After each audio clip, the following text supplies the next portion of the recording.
Video 5 is on critical paths, critical activities and floats. We'll start with what are critical activities.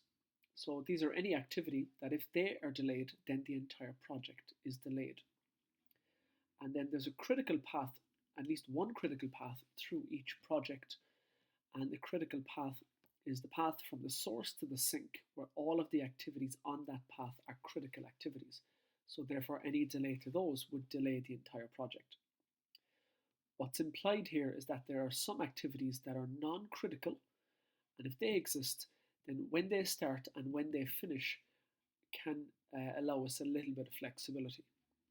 The amount of flexibility then that is allowed in those cases is called the float. So what we need to do first of all is change our activity network from simple dots and letters and arrows to boxes like we have there in the bottom left hand corner. So we're going to take out the nodes and we're going to put in 2 boxes. And you'll see in subsequent diagrams here I have 3 boxes, but actually I tend to simplify it just to the 2. The top box is going to be an early time, either an early start or an early finish time. And the bottom box will be a late time, so that would be either late start or late finish, depending on whether the box is at the start or the end of a particular activity. So let's have a look at an activity network that's being completed with the goal of determining the critical path and the critical activities. So I'm only interested here in the blue letters. We have a top number and a bottom number, and each of these occur before and after activities. Now the activity I'm going to focus here on is activity C. And we're going to look at what the boxes either side of activity C represent. And hopefully this will allow you to understand what each of the boxes means in the context of the activity that you're looking at any particular time. So we'll start by looking at the box before activity C. So what the 2 is the earliest start time. So that's the time that activity C could start at the earliest. So that's 2, it could be 2 hours, it could be days. So activity C could start at earliest after 2 days. The number below it is the latest start time, and what that is the latest time that C could start to ensure that the whole project finishes on time. Let's have a look at that box. So because that box occurs after activity C, they are the earliest finish times and the latest finish times that can occur with C.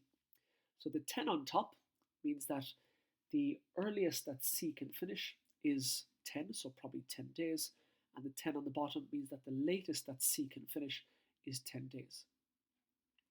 Now if we were to extend that on to what happens with activity A, it's the earliest it can start is 0, the latest it can start is 0 as well, and then if we look at where it's got the 1 there, the 1, the 2 and the 8, the earliest that A could finish is after 2 days, but the latest it could finish is after 8 days. So really A can finish anywhere between day 2 and day 8, and that won't stretch out the project whatsoever. Okay, the text below, then you can pause the video to read that if you need to. Okay, points to note. So when we're drawing the activity network in order to calculate critical paths, there are 3 things. You replace all nodes with the 2-part box. So in this case, the 0, the 1, the 2 and the 3 in these 3 section boxes can be omitted, and you just need a top box and a bottom box, really, to be honest. And then you're going to go from left to right. We call that a forward pass. Once that's completed, you're going to go from right to left. That's going to be referred to as a reverse pass. The forward pass will give you the early start and finish times. The reverse pass will give you the late start and finish times. So let's talk about the forward pass. So the first thing you need to do is start the first box with 0 at the top, and then you're going to go from that box onto the next one, and you're going to add the 0 to whatever weight of the activity is present. So if we look at A there, A is a 2 after it. That's the weight of the activity. So at the start of A we have 0, we add the 2 to it, and then the box there after the A will have a 2 on top. If we look at the B activity, we start at a 0 at the start of it. It's of weight 4, so we add 4 to it. So it takes 4 days to complete, so that's why we have a 4 on the bottom section of that graph. Now, the third point there at the bottom right hand corner, if a box has multiple arrows going into it, we're going to use the bigger value. So that's why we get the 10 on the right hand side. And we get that as follows. So let's have a look at activity C to start with. At the start of C, 2 days have passed. We add that 2 onto the weight of C, which is also 2, and that will give us 4. So there's a possibility that we could have 4 in the earliest finish time for C. But if we were to look at the bottom section, the section that runs in parallel to the A and C, if we look at activity D, the earliest start time for D is 4, and if we add the 6, which is the weight of the activity of D onto it, we get a 10. So that means we have 2 options to go into that box. We could have a 4 or a 10, and like we say there, we always take the bigger value. Now once that's done, we're going to do a reverse pass. We're going to start at the final point, that's the sink, and we're going to work backwards to the source. So the idea with the reverse pass then, you set the sink value on the bottom to match the value on the top. So we're at box number 3 there. We had 10 at the top, and all we do is write the exact same number under that. So 10 on the bottom also. And the reverse pass is obtained in the reverse way, or the opposite way to the forward pass. Instead of adding, we're subtracting. And then if you've multiple arrows coming out of a box, we're going to take the smaller value. So let's start at 3. And we'll go to the left via C. So we're looking at the bottom boxes. We had 10 on the bottom box. We're going to subtract the 2, and that gives me an 8. Okay, back to 3 again. Let's go along activity D. The bottom box at 3 was 10.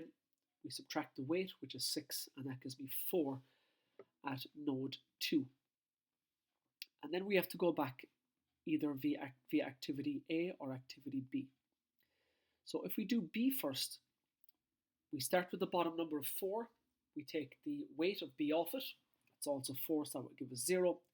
Or we also have an option to go via A. 8 minus the 2 would give me 6. But on the reverse pass, we always select the lowest value, which is why we have the 0 there.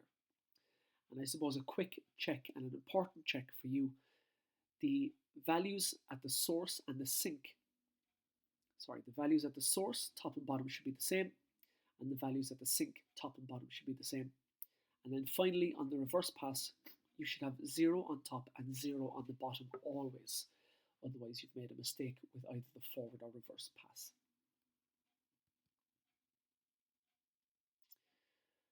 Okay, so let's take a look at the critical activities. So we're going to take a look at the activities that have the same number top and bottom before it and the same number top and bottom after it. So if we look at node 0 and node 2, node 0 has got a 0 and a 0, node 2 has a 4 and a 4. Now because the numbers before the activity B are both the same top and bottom, and after the activity B are the same top and bottom, that is a critical activity. So any delay there will delay the entire project. By the same token, activity D follows the same criteria, so that is also a critical activity. And just to flesh out the explanation again, if we look at D, at the start of activity D, we have a 4 on top of 4 on the bottom. At the end of the activity, we have a 10 on the top and a 10 on the bottom. So because those numbers match up both before and after the activity, we consider it a critical activity, i.e. any delay to that activity will delay the entire project.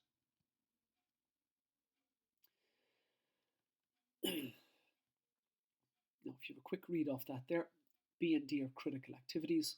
So the path from the source to the sink via the 2 of those, which is BD, we consider that to be the critical path. What that also means is that A and C are not critical, so there's a little bit of leeway for when they start and when they end. Okay, how do we calculate the float, the amount of leeway that each of these has?